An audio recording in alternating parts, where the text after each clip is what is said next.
नमस्कार फ्रेंड्स, स्वागत है आप सभी का सॉल्यूशन ऋषभ यूट्यूब चैनल में। फ्रेंड्स, इस वीडियो में सेंटेंस रीअरेंजमेंट से रिलेटिव प्रैक्टिस सेट लिया है। इस प्रैक्टिस सेट में 20 क्वेश्चन कवर करेंगे। आप लोगों को जरूर बताना कि आप लोगों ने 20 में से कितना स्कोर किया है। और इसका जो पीडीएफ है आपको टेलीग्राम के चैनल पे 1 से 2 दिन में मिल जाएगा। तो टेलीग्राम का जो लिंक है वो वीडियो के डिस्क्रिप्शन में है, तो आप सभी लोग जो है टेलीग्राम को ज्वाइन कर लीजिए। और आप सभी लोग जो है यूट्यूब चैनल को भी ज्वाइन कर सकते हैं।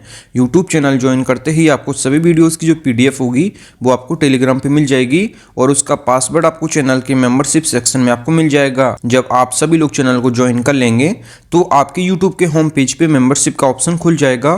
तो उसमें आपको सभी वीडियोस की जो पीडीएफ का पासवर्ड होगा वो आपको मिल जाएगा। और पीडीएफ के लिए जो है आप लोग टेलीग्राम को भी ज्वाइन कर लीजिए। लिंक जो है वीडियो के डिस्क्रिप्शन में है। लास्ट में आप लोगों ने 20 में से कितना स्कोर किया है कमेंट बॉक्स में जरूर बताएं। तो चलिए वीडियो को शुरू करते हैं। अगर आप चैनल पे पहले आप विजिट की, चैनल को सब्सक्राइब करें, बेल आइकन को प्रेस करें। चलिए वीडियो को शुरू करते हैं। सबसे पहला जो क्वेश्चन है question number 1, the capital necessary. P में जो दिया है द वर्कर्स, क्यू में जो दिया है to start a business, R में दिया है कंट्रीब्यूटेड और वेंचर ऑफ ऑब्टेन्ड बाय दिया है एस में।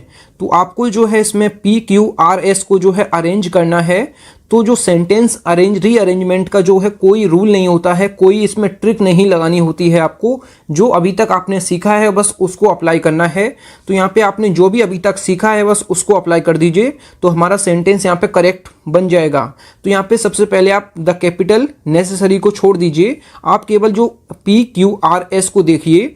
तो यहाँ पे पी में दिया है द वर्कर्स और एस जो क्यू में दिया है टू स्टार्ट अ बिजनेस और एस में जो दिया है वेंचर ऑफ ऑब्टेन्ड बाय। तो हमें ये चीज़ पता है वाई द वर्कर्स होना चाहिए, क्योंकि जो श्रमिकों होता है, श्रमिकों के द्वारा कोई काम होता है तो बाय द वर्कर्स होना चाहिए। तो यहाँ पे जो है हमें ये चीज़ पता चल गई है कि एस के बाद पी आना चाहिए, venture of obtained by the workers होना चाहिए। तो हमें एस के बाद पी पता चल गया है। तो हमें ऑप्शन में भी चेक करना है कि एस के तुरंत बाद पी किस ऑप्शन में दिया है। तो एस के बाद पी इसमें नहीं दिया, तो ये हमारा गलत हो गया है। बी ऑप्शन में दिया है एस के बाद पी, तो इसको अभी हम देखेंगे, चेक करेंगे। और एस के बाद इसमें जो है नहीं दिया है और इसमें भी एस के बाद पी नहीं दिया है, मतलब एस के बाद तुरंत पी मैंने बताया था, तो इसमें बीच में आर दिया है, तो इस वजह से ये हमारा गलत हो जाएगा। तो यहाँ पे जो है 3 ऑप्शन हमारे जब गलत हो गए हैं तो इसको हम सही कर सकते हैं और इसका जो है सेंटेंस का अर्थ भी हम निकाल सकते हैं। तो यहाँ पे जो बी ऑप्शन दिया है, बी ऑप्शन के हिसाब से एक बार चेक कर लेते हैं। द कैपिटल नेसेसरी, फिर उसके बाद टू स्टार्ट अ बिजनेस, फिर उसके बाद जो है S venture of obtained by the workers contributed. तो इस सेंटेंस का अर्थ भी सही निकल रहा है। तो यहाँ पे जो है इस सेंटेंस जो पूरा सेंटेंस हो जाएगा, the capital necessary to start a business venture of obtained by the workers contributed, मतलब व्यवसाय शुरू करने के लिए आवश्यक पूंजी का योगदान श्रमिकों द्वारा प्राप्त किया गया। इस सेंटेंस का मतलब हो जाएगा। तो हमें सेंटेंस के अर्थ के अकॉर्डिंग भी और सेंटेंस के जो है आपको मैंने जिस हिसाब से मैंने आपको बताया है उसके हिसाब से बी ऑप्शन हमारा करेक्ट हो जाएगा। अगला जो क्वेश्चन है क्वेश्चन नंबर 2, सो फार। पी में दिया है रिपोर्ट्स एंड इन्वेस्टिगेशंस और क्यू में दिया है पब्लिश्ड अ मिक्सचर और आर में दिया है ऑफ आर्टिकल्स इंक्लूडिंग और द जर्नल हैज दिया है एस में। तो सबसे पहले आपको सो फार को छोड़ देना है, केवल आपको जो है पी क्यू आर एस में ये देखना है कि सब्जेक्ट कौन सा हमारा बन सकता है। तो ये पी तो हमारा अभी नहीं बन सकता है और ना क्यू बन सकता है, ना तो आर बन सकता है, तो एस हमारा बन जाएगा। द जर्नल हैज के बाद जो हैज के बाद आएगी ये वर्ब की थर्ड फॉर्म आएगी जो कि दिया है क्यू में। तो यहाँ पे एस के बाद क्यू आना चाहिए, एस के बाद क्यू आना चाहिए। The journal has published a mixture, S के बाद क्यू किस ऑप्शन में दिया है, तो यहाँ पे नहीं दिया है, तो ये हमारा गलत हो जाएगा। ये हमारा हो नहीं सकता है, ये भी हमारा नहीं हो सकता है, ये भी हमारा नहीं हो सकता है। एस के बाद क्यू यहाँ दिया है, तो इसको हम एक बार सही कर सकते हैं। इसको एक बार अर्थ के अकॉर्डिंग भी चेक करेंगे। तो यहाँ पे एस क्यू आर पी दिया है, तो इसको एक बार चेक कर लेते हैं। So far the journal has published a mixture, फिर उसके बाद आर दिया है of articles including reports and investigations. तो ये हमारा करेक्ट हो जाएगा, इसका अर्थ भी सही निकल रहा है। तो इसको एक बार मैं चेक कर लेता हूँ। So far the journal has published a mixture of articles including reports and investigations.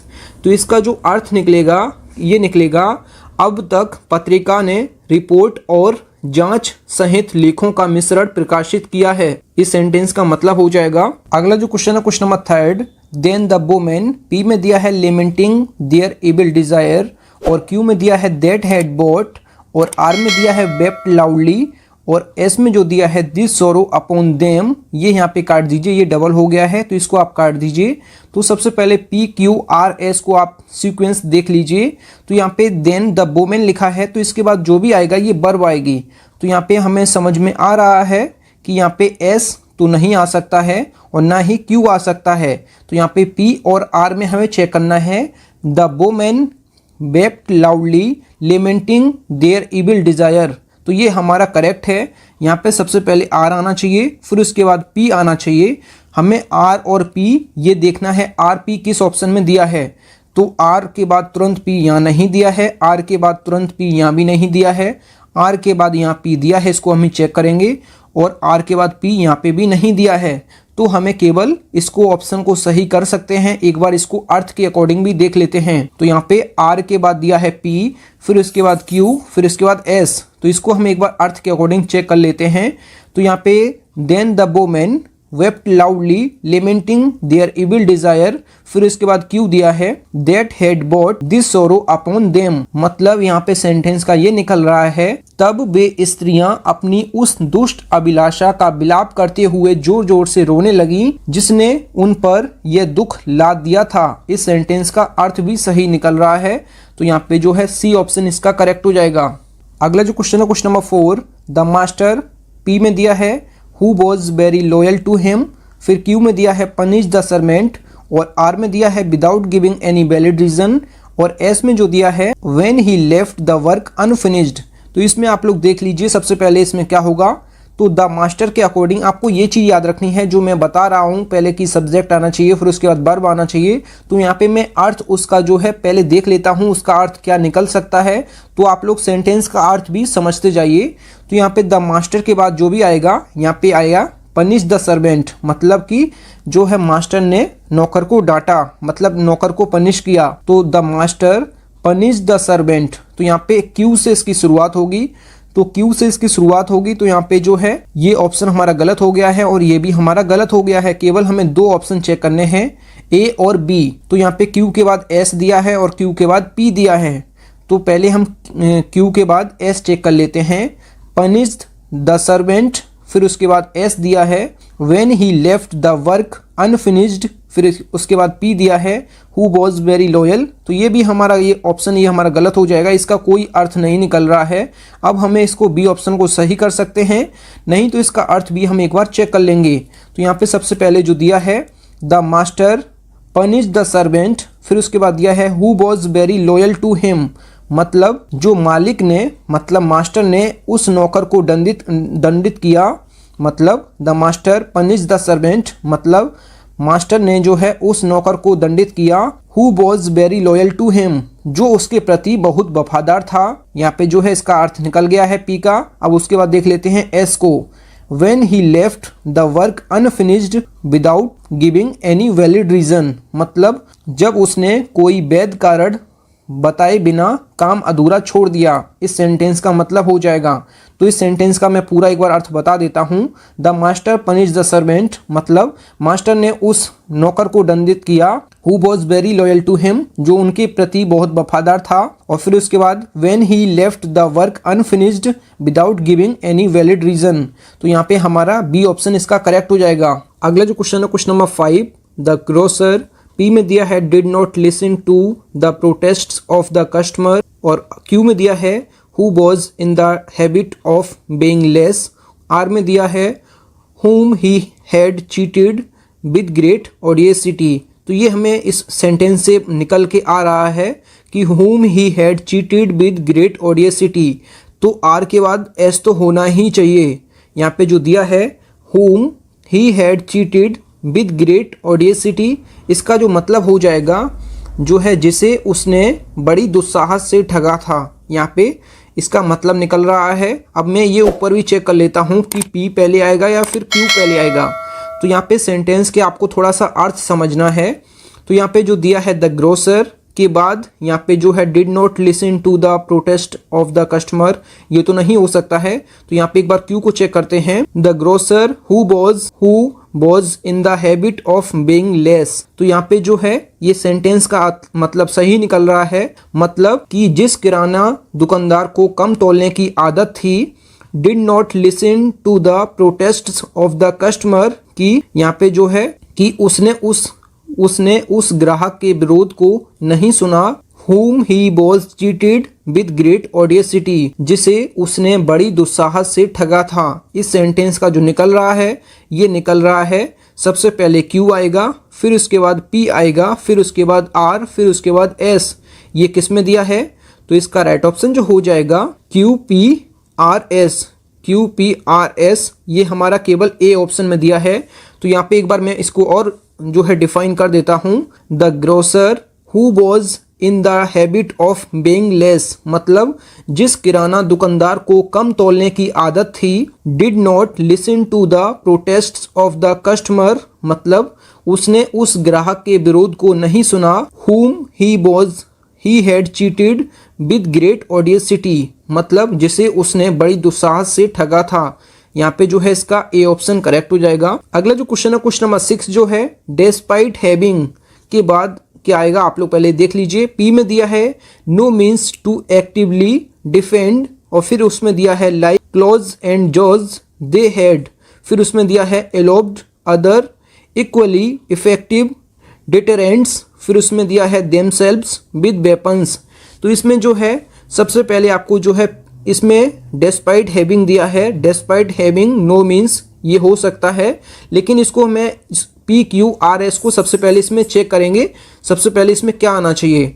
तो सबसे पहले क्वेश्चन नंबर 6 में आप ये देख लीजिए, यहाँ पे जो लिखा है देमसेल्व्स विद वेपन्स लाइक, तो यहाँ पे जो है देमसेल्व्स विद वेपन्स लाइक, मतलब कि तो यहाँ पे जो है S के बाद Q होना चाहिए, S के बाद Q होना चाहिए। Themselves with weapons like claws and jaws, मतलब कि पंजे और जबड़े ही दे हैव के बाद आना चाहिए फिर R, तो यहाँ पे जो है Q के बाद R आना चाहिए।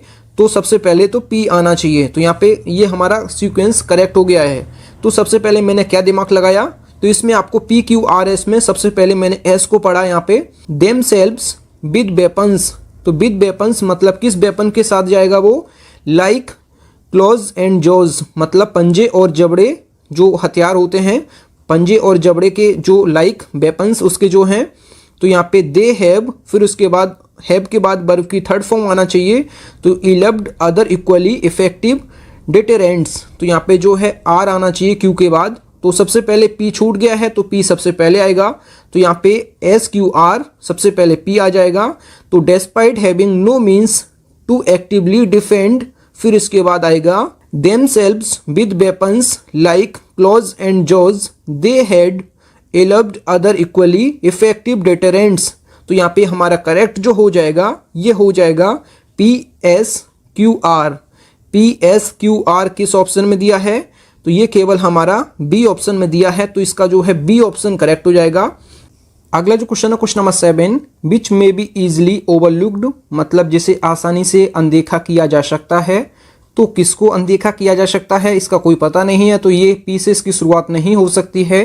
Emphasizing by contrast as aspect of truth, तो इसके भी शुरुआत नहीं हो सकती है। हमें आर और एस चेक करना है। इट्स पावर लाइज इन, फिर like most epigrams its power, तो इट्स पावर यहाँ दिया है तो यहाँ पे इसको हम काट देंगे, तो इसकी शुरुआत एस से होगी।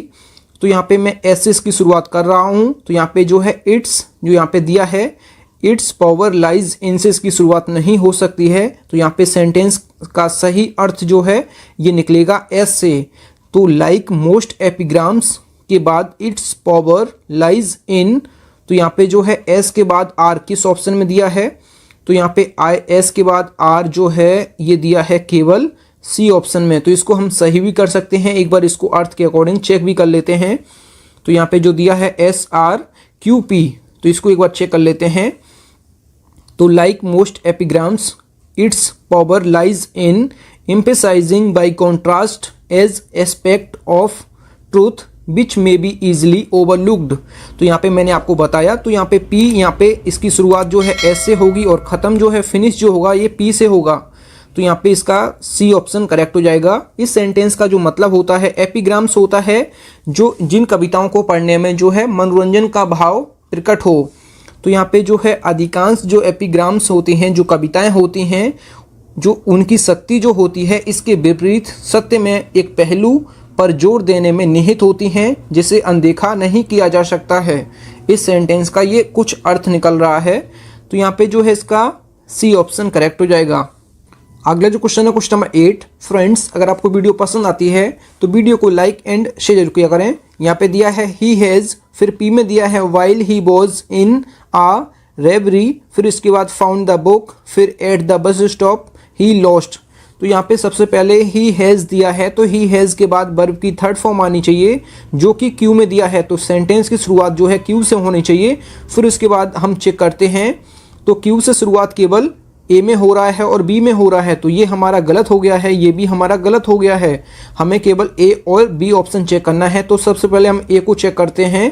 तो सबसे पहले दिया है क्यू के बाद एस, तो he has found the book he lost, फिर उसके बाद R at the bus stop while he was in a robbery. Robbery, तो यहाँ पे इसका करेक्ट जो हो जाएगा ये ए ऑप्शन हमारा करेक्ट हो जाएगा। एक बार बी को भी चेक कर लेते हैं। तो यहाँ पे दिया है क्यू के बाद आर, तो found the book eight the bus stop, फिर इसके बाद एस्ट ही लॉस्ट, ये तो हमारा गलत हो जाएगा। ये हमारा बिल्कुल गलत हो जाएगा सेंटेंस के अर्थ के अकॉर्डिंग। तो यहाँ पे हमारा ए ऑप्शन करेक्ट हो जाएगा। ही has found the book, he has found the book मतलब उसे वह किताब मिल गई है। कौन सी किताब मिल गई है? जो उसने बस स्टॉप पर खोई थी। तो यहाँ पे he lost eight the bus stop, जो उसने बस स्टॉप पर खोई थी। तो यहाँ पे फिर उसके बाद जो दिया है वाइल ही वॉज आ रेवरी, तो यहाँ पे जो है जब वह एक जो है श्रद्धा में था। तो यहाँ पे इसका करेक्ट हो जाएगा, ए ऑप्शन यहाँ पे करेक्ट हो जाएगा। अगला जो क्वेश्चन है question number 9। More space for building new things and developing we must have an open countryside. तो सबसे पहले इसमें जो है करेक्ट, इसमें सबसे पहले शुरुआत जो होगी ये आर से होगी। वी मस्ट हैव मतलब हमारे पास क्या होना चाहिए? वी मस्ट हैव हमारे पास क्या होना चाहिए? मोर space for building, for building मतलब कि हमारे पास जो है अधिक जगह होना चाहिए, जो है new things and developing and open countryside. तो कंट्री साइड जो होता है ये खुले ग्रामीण क्षेत्र होते हैं। तो सबसे पहले वी मस्ट हैव हमारे पास क्या होनी चाहिए?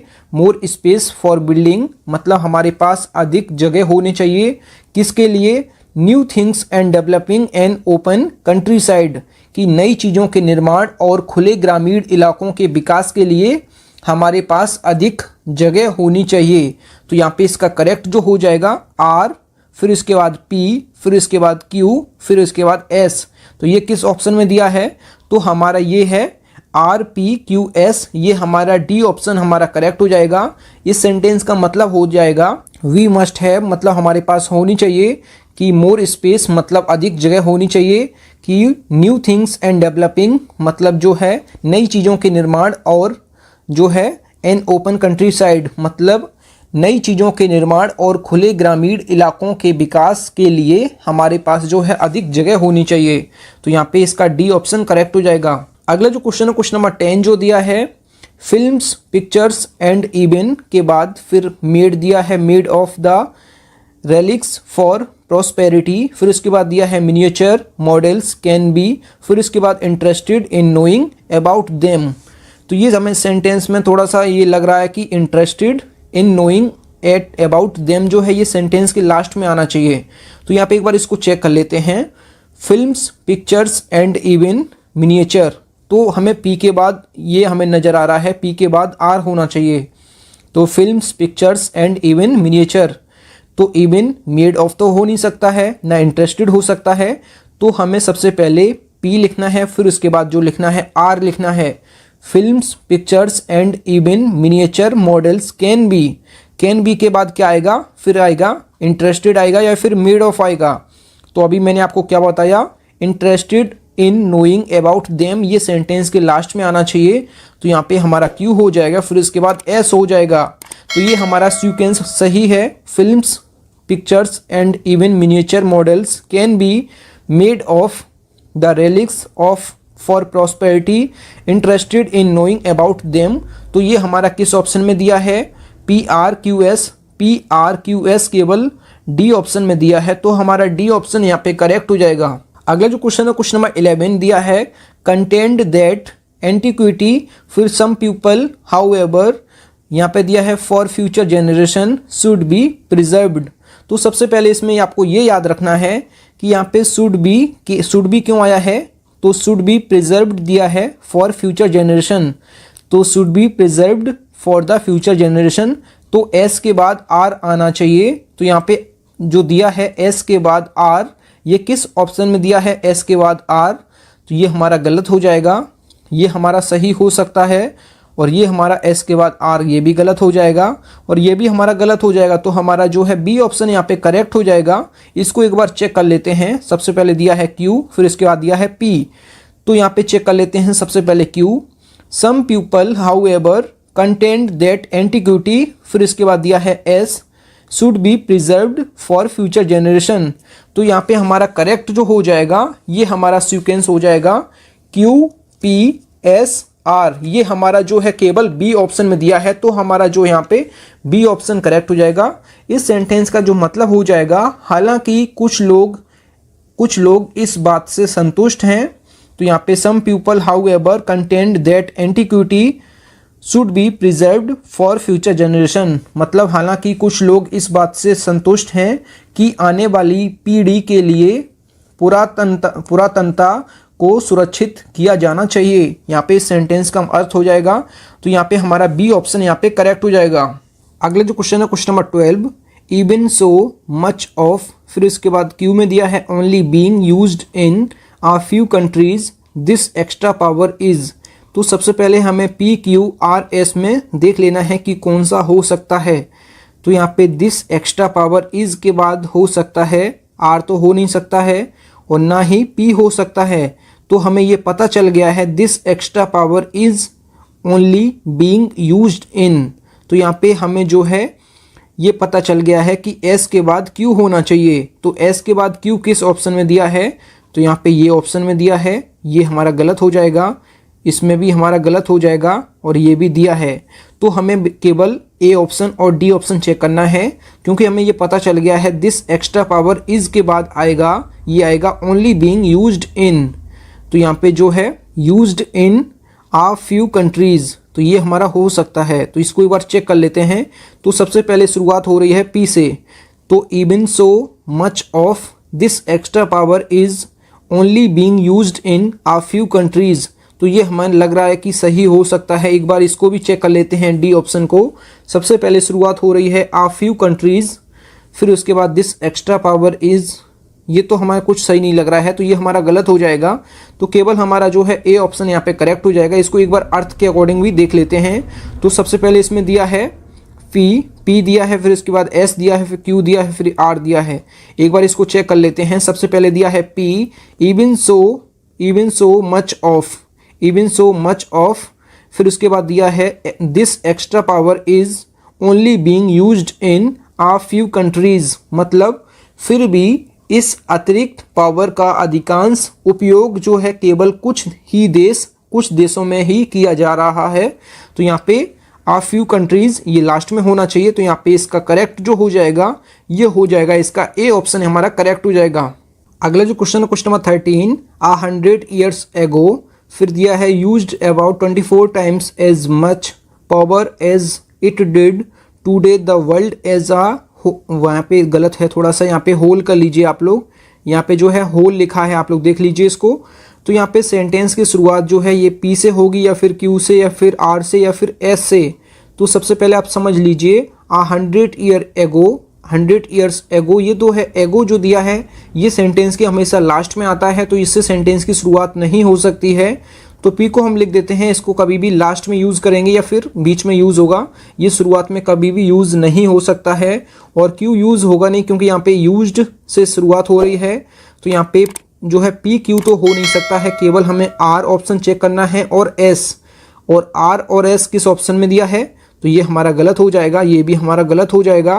केवल हमें दो ऑप्शन चेक करने हैं, एस के बाद आर दिया है, यहाँ एस के बाद क्यू दिया है।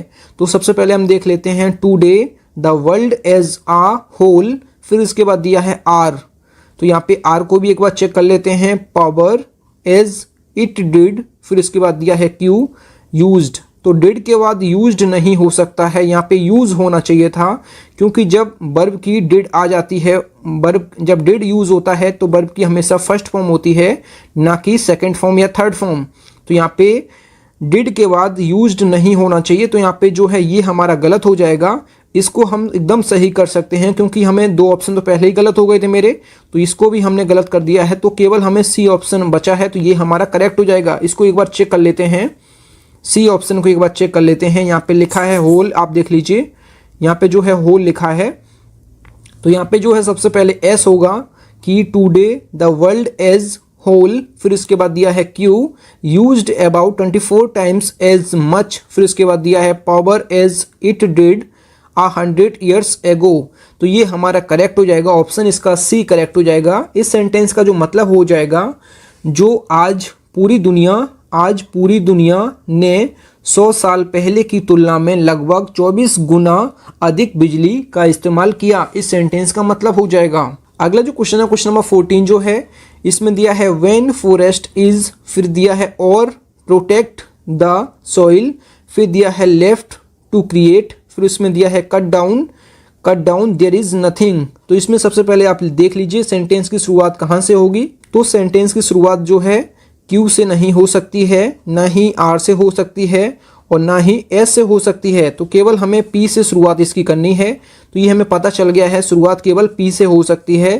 तो हमें जो है ये दो ऑप्शन हमें गलत कर देने हैं, केवल हमें दो ऑप्शन चेक करने हैं, क्योंकि सेंटेंस की शुरुआत जो है ये हम पी से कर रहे हैं।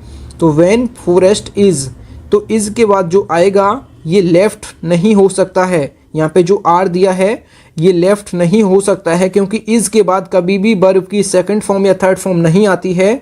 तो हमेशा वर्ब की फर्स्ट फॉर्म आपको यूज करना है। तो यहाँ पे when forest is cut down there is nothing, फिर इसके बाद जो दिया है लेफ्ट टू क्रिएट और प्रोटेक्ट द सॉइल। तो यहाँ पे ये हमारा गलत हो जाएगा, क्योंकि इज के बाद कभी भी लेफ्ट नहीं आ सकता है, हमेशा वर्ब की फर्स्ट फॉर्म यहाँ पे यूज करेंगे। तो यहाँ पे कट डाउन दिया है, तो हमारा जो है केवल ए ऑप्शन यहाँ पे करेक्ट हो जाएगा, पी एस आर क्यू, ये हमारा करेक्ट हो जाएगा। तो इस सेंटेंस का जो मतलब निकलेगा ये निकलेगा, इसको भी एक बार पढ़ देता हूँ मैं, कि when forest is cut down there is nothing, फिर इसके बाद दिया है लेफ्ट टू क्रिएट और प्रोटेक्ट द सॉइल। मतलब कि इस सेंटेंस का जो मतलब हो जाएगा, जब जंगल काट दिए जाते हैं तो मिट्टी बनाने या फिर उसकी रक्षा करने के लिए कुछ भी नहीं बचा होता है, इस सेंटेंस का मतलब हो जाएगा। अगला जो क्वेश्चन है, क्वेश्चन नंबर 15। फ्रेंड्स, अगर आपको वीडियो पसंद आती है तो वीडियो को लाइक एंड शेयर जरूर किया करें। इसमें दिया है it has to be cut carefully, मतलब कि इसे सावधानी से काटना होगा। फिर इसके बाद दिया है and a home for wildlife, waters protection recreation, it forest is to supply timber. तो यहाँ पे शुरुआत सेंटेंस की जो होगी ये एस से होगी, क्योंकि यहाँ पे जो है इसे सावधानी से काटना होगा, तो ये तो इसमें शुरुआत में नहीं हो सकता है।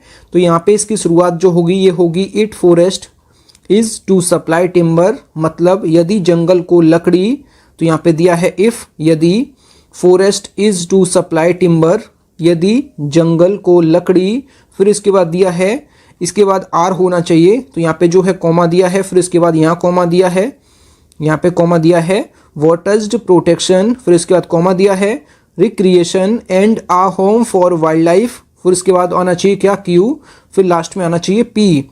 It has to be cut carefully, मतलब यदि जंगल को लकड़ी, जल संभर, संरक्षण, मनोरंजन और वन्य जीवन के लिए एक घर की आपूर्ति करना है तो इसे सावधानी से काटना होगा, इस सेंटेंस का मतलब हो जाएगा। तो इसका डी ऑप्शन करेक्ट हो जाएगा। अगला जो क्वेश्चन है, क्वेश्चन नंबर 16 जो दिया है, यहाँ पे दिया है low lying areas before flooding unchecked to the valley, फिर रन वाटर कैन रश। तो यहाँ पे सेंटेंस की शुरुआत जो है ये एस से होगी। एस से क्यों होगी? क्योंकि यहाँ पे जो दिया है रेन वाटर कैन रश। तो यहाँ पे जो है सेंटेंस की शुरुआत जो है एस से होना चाहिए। यहाँ पे जो इस सेंटेंस का ये मतलब हो जाएगा कि जो बारिश का पानी है, जो रेन वाटर है, कैन रश के बाद क्या आएगा, फिर इसके बाद आएगा कि अनचेक्ड टू द वैली। तो यहाँ पे आर होना चाहिए, कि यहाँ पे जो है आर होना चाहिए। फिर इसके बाद जो है बिफोर फ्लडिंग लो लाइंग एरियाज। तो यहाँ पे जो है फ्लडिंग लो लाइंग एरियाज, ये हमारा यहाँ पे करेक्ट हो जाएगा क्यू पी। तो यहाँ पे एस आर क्यू पी किस ऑप्शन में दिया है, एस आर क्यू पी यहाँ पे जो है केवल बी ऑप्शन में दिया है। इस सेंटेंस का मतलब जो हो जाएगा कि निचले इलाकों में बाढ़ के कारण बारिश का पानी जो है घाटी में पहुंच सकता है। इस सेंटेंस का मतलब हो जाएगा जो यहाँ पे दिया है रेन वाटर कैन रश, मतलब जो बारिश का पानी है अनचेक्ड टू द वैली, मतलब कि घाटी में पहुंच सकता है। कहाँ पहुंच सकता है, बिफोर फ्लडिंग, मतलब कहाँ बाढ़ का कारण बन सकता है। लो लाइंग एरियाज, मतलब निचले इलाकों में। तो यहाँ पे जो है इसका बी ऑप्शन करेक्ट हो जाएगा। अगला जो क्वेश्चन है question number 17, they chopped board and mode the job so rapidly seem attractive. तो इसमें सबसे पहले इसकी शुरुआत जो है ये पी से होनी चाहिए, क्योंकि यहाँ पे सब्जेक्ट दिया है। तो यहाँ पे दे से शुरुआत इसकी होगी, दे चॉप्ड बोर्ड। तो यहाँ पे सबसे पहले पी होनी चाहिए, फिर उसके बाद एंड मोड द जॉब। तो यहाँ पे फिर उसके बाद क्यू होना चाहिए, सीम अट्रैक्टिव सो रैपिडली। तो यहाँ पे एस, फिर यहाँ पे आर होना चाहिए। ये किस ऑप्शन में दिया है, तो ये केवल दिया है यहाँ पे ये पी क्यू एस आर। तो यहाँ पे थोड़ा सा मिस्टेक है, आप लोग सही कर लीजिए। पी क्यू एस आर यहाँ पे आप लोग सही कर लीजिए, ये ऑप्शन में मिस्टेक है। तो यहाँ पे बी ऑप्शन हमारा करेक्ट हो जाएगा, पी क्यू एस आर हमारा करेक्ट हो जाएगा। इस सेंटेंस का जो मतलब हो जाएगा ये हो जाएगा क्या, उन्होंने जो है लकड़ी काट ली और काम को इतना तेजी से आकर्षक बना दिया। इस सेंटेंस का मतलब हो जाएगा रैपिडली, मतलब होता है कि बहुत तेजी से। अगर आपकी कोई एग्जाम है जो कि 10 दिन बाद है, तो आपकी जो स्टडी होगी बहुत तेज़ी से होगी, मतलब धुआंधार होगी। तो रैपिडली मतलब होता है धुआंधार या फिर बहुत तेज़ी से। तो यहाँ पे सेंटेंस का मतलब हो जाएगा दे चॉप्ड बोर्ड, मतलब उन्होंने लकड़ी काट ली, और एंड दिया है मोड द जॉब, काम को इतनी तेज़ी से, यहाँ पे सीम अट्रैक्टिव सो रैपिडली, काम को इतनी तेज़ी से आकर्षक बना दिया। तो यहाँ पे जो है बी ऑप्शन हमारा करेक्ट हो जाएगा। P Q S R option में थोड़ा सा मिस्टेक है, आप लोग सही कर लीजिएगा। अगला जो क्वेश्चन है question number 18, he became when man is relieved a little creator from the battle for physical safety. तो सबसे पहले यहाँ पे देख लीजिए, he became a little creator, ये सेंटेंस बिल्कुल सही है। He became a little creator, मतलब यहाँ पे क्या हो जाएगा, वह एक छोटा सा क्रिएटर बन जाता है। यहाँ पे इसका मतलब हो जाएगा। तो पी के तुरंत बाद क्या आना चाहिए, यहाँ पे आर होना चाहिए, ही बीकेम आ लिटिल क्रिएटर। तो यहाँ पे पी के बाद तुरंत आर किस ऑप्शन में दिया है, पी के बाद तुरंत आर यहाँ पे दिया है, और पी के बाद यहाँ एस दिया है, तो गलत हो जाएगा। और यहाँ पे भी पी के बाद आर दिया है, और यहाँ पे भी ये गलत हो जाएगा। केवल हमें दो ऑप्शन चेक करने हैं, यहाँ पे क्यू एस पी आर, यहाँ पे दोनों सेम ऑप्शन है, यहाँ पे दोनों ऑप्शन सेम हैं, तो दोनों में से किसी एक ऑप्शन को आप सही कर सकते हैं। यहाँ पे दिया है सबसे पहले क्यू एस दिया है, फिर उसके बाद पी आर दिया है। तो यहाँ पे क्यू से शुरुआत होगी, ये तो सही है। व्हेन मैन इज रिलाइव्ड, क्योंकि यहाँ पे जो है व्हेन मैन, मतलब यहाँ पे क्या हो जाएगा कि जब मनुष्य जो है is relieved from the battle for physical safety, मतलब जब मनुष्य शारीरिक सुरक्षा की लड़ाई से मुक्त होता है, तो वह जो है एक छोटा क्रिएटर बन जाता है। यहाँ पे सेंटेंस का मतलब हो जाएगा। तो इस हिसाब से हमारा ए ऑप्शन या फिर सी ऑप्शन दोनों में से किसी एक को आप सही कर सकते हैं, क्योंकि दोनों ऑप्शन जो हैं सेम हैं। तो इसमें दोनों में से आप एक सही कर सकते हैं। क्यू एस पी आर हमारा करेक्ट हो जाएगा। अगला जो क्वेश्चन है question number 19, when taking to talk down the, फिर in the season a coach tends to a reporter early abilities of his new man. तो यहाँ पे न्यू मैन इसको आप हटा दीजिए। तो यहाँ पे न्यू मैन यहाँ पे ऑप्शन में दिया है, तो यहाँ पे इसको हटा दीजिएगा। तो यहाँ पे आप लोग सोच लीजिए सबसे पहले क्या होगा। तो सबसे पहले आप पी को देखिए ध्यान से, टू टॉक डाउन द, फिर द दिया है, तो क्यू से पहले द नहीं आ सकता है, और ना ही आर से पहले द आ सकता है। केवल एस जो है एबिलिटीज से पहले जो है द आ सकता है। तो पी के तुरंत बाद जो है एस होना चाहिए, क्योंकि यहाँ पे जो पी में दिया है द, ये जो है क्यू से पहले नहीं हो सकता है द, ना कि आर से पहले हो सकता, क्योंकि यहाँ पे जो इन और टू जो है प्रपोजिशन दिया है और प्रपोजिशन से पहले से आर्टिकल नहीं आता है। तो यहाँ पे सबसे पहले जो है पी के बाद एस आपको ढूंढना है। तो पी के बाद एस किस ऑप्शन में दिया है, ए में दिया है, ये हमारा गलत हो जाएगा, ये भी हमारा गलत हो जाएगा, ये भी हमारा गलत हो जाएगा। तो यहाँ पे जो हम ए को सही कर सकते हैं, पी के बाद एस किस ऑप्शन में दिया था, तो केवल यहाँ पे दिया है ए ऑप्शन में। तो इसको एक बार चेक कर लेते हैं, इसको एक बार चेक कर लेते हैं। सबसे पहले दिया है व्हेन टेकिंग, फिर दिया है यहाँ पे दिया है R, to our reporter yearly, फिर इसके बाद दिया है क्यू, तो in the season a coach tents, फिर दिया है P, to talk down the abilities of his new man. तो यहाँ पे सेंटेंस का मतलब जो हो जाएगा कि सीजन की शुरुआत में एक रिपोर्टर के पास ले जाने पर एक कोच अपने नए आदमी की क्षमताओं के बारे में बात करता है, इस सेंटेंस का मतलब हो जाएगा। तो यहाँ पे इसका ए ऑप्शन करेक्ट हो जाएगा। अगला जो क्वेश्चन है question number 20, evolved in South India or the nodes by early medieval times autonomous peasant reason.